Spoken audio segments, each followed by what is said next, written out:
Bekicot. Pool Boy Nightmare.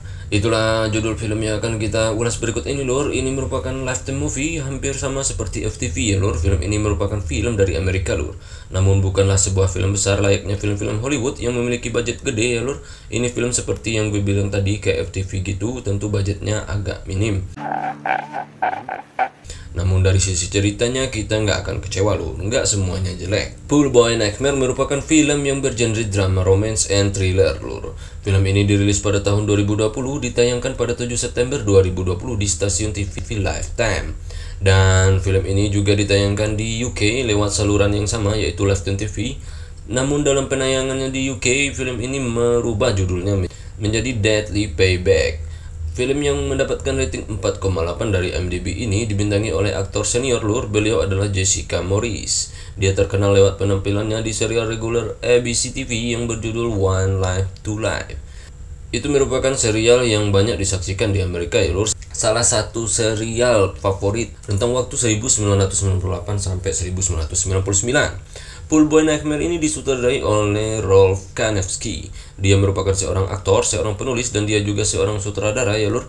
Multi talent lah bapak satu ini lur. Sebagai seorang sutradara, beliau belum pernah berkecimpung di film-film besar Amerika. Beliau banyak melibatkan diri sebagai seorang sutradara film indie, kalau tidak ya TV movie ya lur. Film ini pun mengambil lokasi syuting di tempat elit lur, yaitu LA, Los Angeles, California, Amerika ya lur. Dimana film ini menyesuaikan dengan cerita film yang rada-rada berbau kalangan elit juga ya lur. So nggak usahlah terlalu lama gue ngerocos nggak jelas kayak gini. Langsung saja kita masuk ke kolom loginnya dan monggo lur tekan enternya.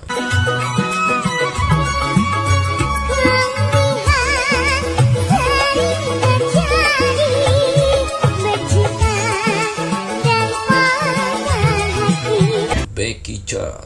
Di awal film kita langsung dikejutkan dengan adegan di mana seorang cewek yang mau mandi kembang tengah malam di kolam renang, tiba-tiba saja dia diserang oleh seorang yang tak tahu siapa, dan cewek tersebut meninggal di kolam renang itu setelah ditenggelamkan si penyerang itu. Kemudian jasadnya ditaruh di kamar mandi agar seolah-olah ini cewek meninggal dalam keadaan bunuh diri ya lur.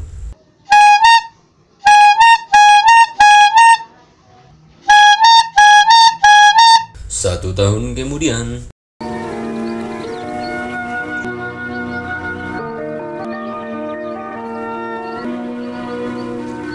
dan rumah yang sudah kosong 1 tahun ini akhirnya dibeli oleh seorang jande lur. Ini dia mbaknya. Nama beliau Gail, diperankan oleh Jessica Morris. Dan di rumah barunya, Gail akan tinggal bersama putri sematawayangnya yang bernama Becca, diperankan oleh Ellie Darcy Alden. Becca saat ini sedang menempuh pendidikan di sekolah elit ya lur. Gail sendiri baru 1 bulan bercerai dengan suaminya alias papahnya si Becca ya lur. So, untuk memulai lembar baru hidupnya, dia pun memilih untuk tinggal di rumah ini, berpisah dari suaminya. Semenjak perceraian kedua orang tuanya itu, Becca jadi sedikit berubah. Dia menjadi seorang anak yang temperamen dan dia susah diatur. Namun Gail sebagai ibu yang baik selalu mencoba sabar menghadapi anaknya si Becca ini ya lur. Dia berusaha menuruti kemauan Becca agar tak membuatnya marah ya lur. Di tempat baru ini Becca punya teman yang bernama Jackie. Dia seorang pelayan warung kopi ya lur. Dia anak baik dan hanya Jackie itulah satu-satunya teman si Becca lur. Siangnya Gail mencoba menghidupkan TV di kamarnya, namun TV itu tak mendapat siaran satupun lur. Gail pun bingung mau minta tolong ke siapa, nggak ada orang sama sekali di rumah ini. Namun saat dia melihat ke jendela, ada sosok anak muda seusia anaknya si Becca sedang membersihkan kolam renang di luar rumah. Gail terkejut, dia pun bertanya, siapa kisanak? Dan pria itu memperkenalkan dirinya, namanya Adam, diperankan oleh Tanner Zagarino. Adam memberitahu Gail bahwa dirinya adalah pembantu untuk pemilik rumah ini yang sebelumnya dia selalu membersihkan kolam di hari Minggu, tepatnya hari ini ya lur. Dan Adam menawarkan ke Gail jasanya kalau dia berkenan memperkerjakan dirinya lagi. Silakan, dia dengan senang hati mau melanjutkan pekerjaan ini.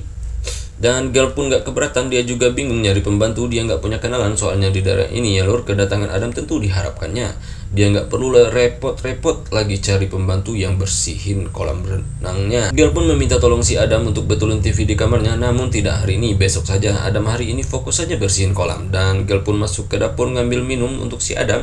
Dan di dapur dia terkesima melihat Adam buka baju ya lur. Badannya yang kekar membuat Gail langsung denyut-denyut ya lur. Dan Becca yang baru pulang pun bertemu dengan Adam. Nampak si Becca tertarik dengan Adam ya lur. Dia lempar-lempar senyum ke babang tampan itu dan nampak sekali ingin macarin si Adam. Esok harinya Becca mau keluar lur, dia dijemput oleh Jackie temannya, dan sebenarnya Gale tak ngizinin kembali lagi lur. Gale takut Becca ngamuk, dia pun mempersilakannya. Dan tinggallah Gale sendirian di rumah itu. Dia pun bekerja di depan laptopnya untuk mengisi hari-harinya. Namun tak lama kemudian Adam datang ke rumah lur. Seperti janji kemarin, Adam mau betulin TV di kamar Gale. Saat Adam masih ngobrol dengan Gale, tiba-tiba saja Tony, mantan suaminya Gale, datang ke rumah lur. Dia mau silaturahmi dan Tony memamerkan pacar barunya yang lebih muda dari si Gale. Dan melihat ada Adam di rumah, Tony berpikir itu cowok barunya si Gale.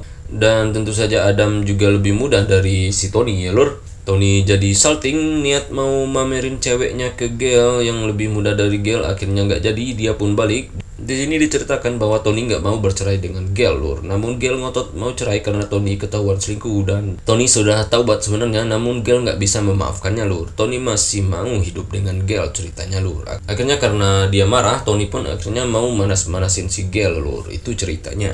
Gale pun menjelaskan ke Adam siapa Tony itu. Wah mau, keseduan apa weh? Tak jodoh waktu tak semua botol. Mata gosok, sabun modal enek kayo sak. Dan tahu bahwa Gale ini adalah jandenya si Tony, Adam pun senang banget lur. Dan Adam segera betulin TV-nya si Gale di kamarnya yang di atas ya lur.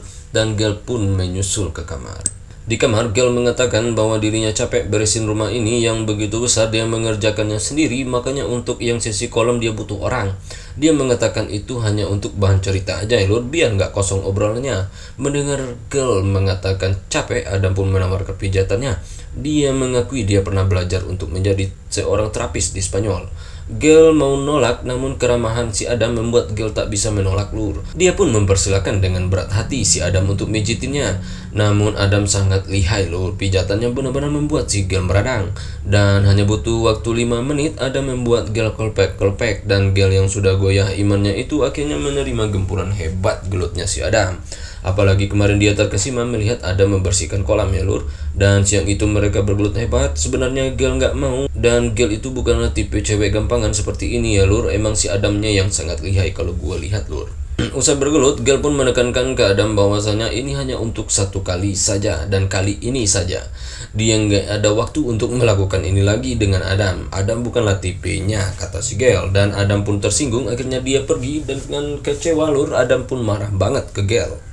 Di rumahnya si Adam, ternyata Adam punya banyak foto si Gale lur. Rupanya dia sudah memantau Gale sejak lama dan menjadikannya dia target untuk ditaklukkannya ya lur setelah pemilik sebelumnya. Meski dia marah dengan si Gale, Adam tetap melakukan tanggung jawabnya untuk membersihkan kolam. Becca nampak tebar pesona dengan si Adam. Tahu Adam bersihin kolam, dia malah mau berenang ya lur. Adam pun mendekati Becca, dia menyadari Becca menyukainya, dan Adam tentu tak mau buang-buang kesempatan ya lur. Dia pun mulai mendekati Becca. Akhirnya mereka dengan cepat akrab. Mereka pun berenang bareng lur. Nah, saat pulang ke rumah, Gale tahu Adam sedang mendekati Becca anaknya. Dia pun menegur si Adam, jangan dekatin anaknya lur. Dan Adam pun mendekati Gale dan mengatakan bahwasanya bukan dia yang perlu ditegur, melainkan si Becca-nya, karena Becca lah yang mendekatinya. Melihat mimik wajah si Adam hari itu, nampak Gale sangat takut loh. Adam terus saja mendekati Becca loh, dan sangat sulit bagi Gale untuk memisahkan mereka. Satu sisi dia takut melihat Adam, satu sisi dia takut Becca mencak-mencak, marah-marah ke dirinya lur. Dia mencoba mencari waktu yang tepat menjelaskannya ya lur. Becca pun mengenalkan Adam ke temannya si Jackie. Saat dia ngenalin itu, mereka ngobrol bertiga, dan spontan saja Jackie meminta alamat media sosialnya si Adam. Namun Adam sama sekali nggak punya lur. Jackie rada merasa aneh, masa anak seumuran mereka nggak punya media sosial, itu kan gimana gitu. Bagi Jackie itu mencurigakan, namun bagi Becca nggak masalah, yang penting dia punya pacar ganteng. Itu pikirnya si Becca yang lur.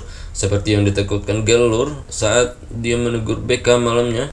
Akhirnya Becca melawan dan dia pun marah-marah. Gale pun bingung bagaimana cara menghadapi si Becca ini. Dia semakin dekat saja dengan Adam. Suatu hari saat Gale pulang kerja, Gale bingung mencari Becca. Ternyata dia sedang gelut dengan Adam. Mereka berlangsung pura-pura dia sedang bersantai. Cemas dengan Becca, Gale pun marah-marah ke Adam. Dia meminta Adam datang ke rumahnya hanya di hari Minggu saja. Dia nggak boleh datang ke sini saat dirinya nggak di rumah lur. Adam pun pergi. Suatu hari Gale berenang di kolamnya, namun dia merasakan bau aneh di kolam. Gale pun memanggil tukang kolam yang baru. Ternyata kolam renangnya ditaruh obat sama si Adam lur. Gale mulai merasa ada yang aneh pada diri Adam. Dia mulai berpikir Adam ini psikopat. Obat yang ditaruh Adam dibawa oleh Gale ke kantor polisi. Dia meminta polisi menyelidiki apa itu, dan dia mencari tahu siapa lupa si Adam ini. Dia kemudian menemui Jackie, teman BK, menanyakan sosok si Adam, dan Jackie pun memiliki perasaan yang sama dengan si Gale bahwa mereka curiga dengan sosok Adam yang sangat tertutup. Di situ Gale juga tahu bahwa si Adam tak punya medsos sama sekali Lur, dan Gale mulai mencari tahu lebih tentang Adam. Di tempat lain, Adam semakin dekat dengan BK. Nampak BK akan sulit dipisahkan dari Adam, namun dari sisi Adamnya, dia sama sekali tak menyukai BK. Ini dilakukannya hanya untuk balas dendam dengan si Gale, ibu si BK ya Lur. Merasa kehidupan dirinya dan BK terancam, akhirnya Gale nggak mau minta tolong ke Tony, sang mantan Lur. Gale menjelaskan panjang lebar kronologis hadirnya Adam dalam kehidupan mereka, hingga akhirnya Tony bisa mengambil kesimpulan bahwasanya Adam hanya memakai BK untuk balas dendam ke Gale, dan akhirnya Tony pun mau membantu Gale. Tentu ini dilakukannya juga demi putri mereka ya Lur. Tony langsung menemui Adam di rumahnya. Dia meminta Adam menjauhi putrinya si BK, dan Tony mendapat sambutan yang tak ramah. Adam mengancam si Tony, dan dia juga meminta Adam mengajarkan BK agar tak jatuh cinta kepadanya, dan Adam mengusir Tony dari rumahnya sebelum dia habis kesabaran. Di sini Tony bisa menggambarkan bahwasanya ada yang aneh dari ini orang. Dibilang gila mungkin dia belum 100%, dibilang stres pasti dia di atasnya stres lagi Lur. Suatu malam, Adam yang merasa terancam oleh Tony mulai mencari tahu tentang Tony. Tentu dia ingin menghabisinya ya Lur, dan dia menemukan sosok si Tony itu seperti apa. Dia pun mengerjai si Tony yang sedang mandi di kolam dengan memaksimalkan suhu panas airnya, dan Tony pun melepuh ya Lur. Hari itu Adam berdua di rumah dengan si BK, dan saat itu Adam memaksa BK untuk gelut, namun BK menolaknya. Adam pun marah.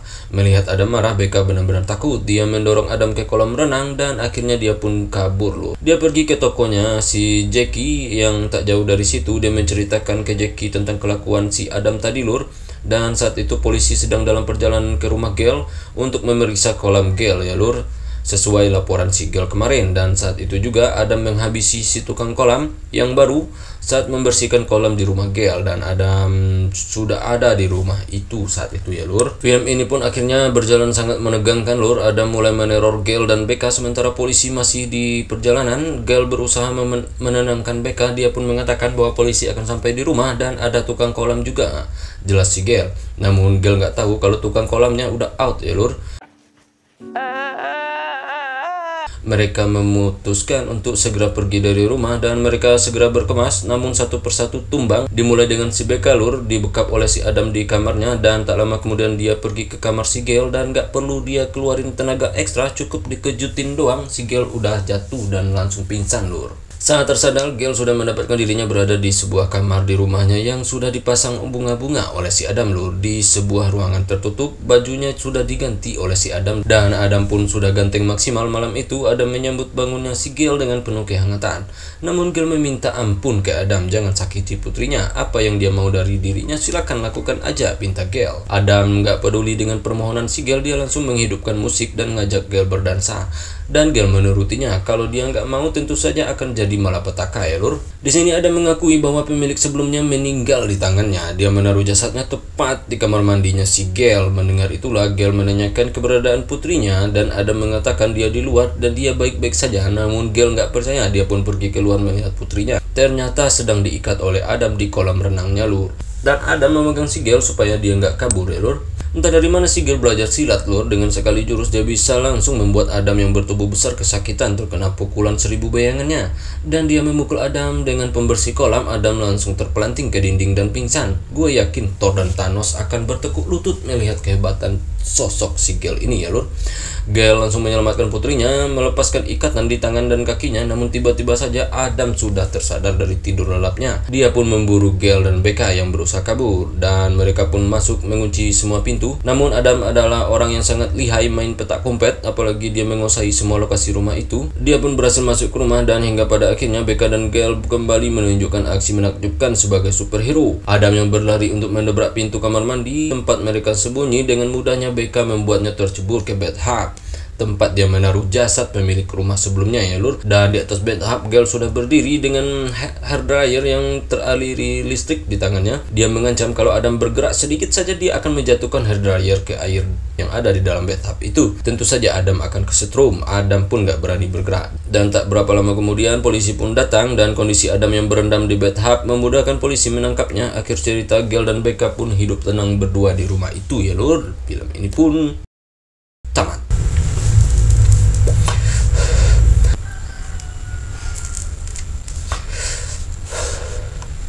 Perasaan gue habis menonton film ini benar-benar lega ya lur. Alhamdulillah gue bisa terlepas dari ancaman serangan jantung. Itu syukur banget. Gue melihat aksi keren dari sosok si Gale dan si Becca. Mereka cocok untuk ikut casting Wonder Woman atau mungkin Catwoman lur. Sungguh-sungguh mendebarkan ini film. Pembuatan film yang minim budget itu memang nggak bisa dipungkiri ya lur. Dari setiap detail adegan sangat jelas terlihat, apalagi film yang berjenis action thriller atau aksi-aksi menantang, karena gerakan cepat dari sang aktor tanpa editing yang bagus yang menelan biaya besar akan sangat jelas kelihatan kelemahannya lur. Contoh aja gerakan silat di ending akhir tadi. Gale nggak jelas mukul apanya si Adam, tahu-tahu Adam udah kesakitan saja ya lur. Nampak sekali adegannya dipotong untuk sepersekian detik untuk membuat sisi yang disamarkan ya lur. Dan adegan si Adam terjatuh ke bathtub juga sangat jelek banget menurut gue. Nggak masuk akal dia bisa dengan gampangnya masuk ke situ dengan 1-2 gerakan perempuan. Apalagi sosok Adam digambarkan dengan seorang yang bertubuh atletis dan kuat ya lur. Dan latar film ini juga terlihat sempit lur. Film ini hanya melatarkan rumah-rumah elit sebagai latar belakangnya, menunjukkan kehidupan kaum elit di LA. Banyak sekali adegan di dalam rumahnya ya lur, dan nggak seberapa adegan-adegan di luar rumah. Hanya adegan Becca dan Jackie yang ada di pantai kalau gue ingat tadi. Cukup membosankan lah menurut gue. Namun film yang berdurasi 1 jam 26 menit ini memiliki aspek cerita yang cukup bagus, memberi banyak pesan kuat yang mudah dicerna oleh penonton ya lur. Karena alur ceritanya sendiri bisa dikategorikan cerita ringan, cerita warung kopi kata anak zaman now. Untuk sang aktor gue memberikan apresiasi ke Jessica Morris yang berperan sebagai Gale. Dia melakukan tugasnya dengan baik, dia memberi pengaruh kuat dengan ceritanya, aktingnya lumayan dapat lah. Namun dalam pikiran gue sendiri, gue merasakan Tante Jessica ini kurang cocok dengan peran yang orang baik seperti ini. Wajahnya nampak judes, mungkin dia lebih cocok memerankan karakter-karakter seperti pelakor atau ibu-ibu kos yang kejam. Itu menurut gue sangat cocok ya lur. Tapi lumayanlah penampilannya di film ini ya lur. Film-film dari Lifetime memang menceritakan tentang kisah-kisah thriller ringan seperti ini lur, dan mengambil referensi dari kisah-kisah yang benar-benar terjadi kadang-kadang. Dan banyak pesan yang bisa kita ambil dari cerita film ini, yaitu bagaimana perceraian orang tua memberi pengaruh yang sangat besar terhadap psikologis anak, seperti yang digambarkan pada sosok Becca yang diperankan oleh Ellie Darcy Alden. Dia menjadi anak yang pembangkang, susah diatur, dan dia juga sangat keras kepala. So, anak-anaklah yang menjadi korban dari setiap perceraian orang tuanya ya lur. Dan hati-hatilah dengan orang baru lur. Manusia bolehlah sama hitam rambutnya, namun hatinya siapa yang tahu, kata pepatah lama ya lur. Omongan orang bisa saja ramah di depan, namun di belakang kita nggak tahu ganasnya seperti apa. Sosok Adam menjelaskan bahwa dia nampak begitu ramah awalnya dan dia juga sangat sopan, namun pada dasarnya dia sangat membahayakan. Patutlah kita lebih detail dalam mengenali seseorang ya lur. Oke lur, saatnya gue ciao.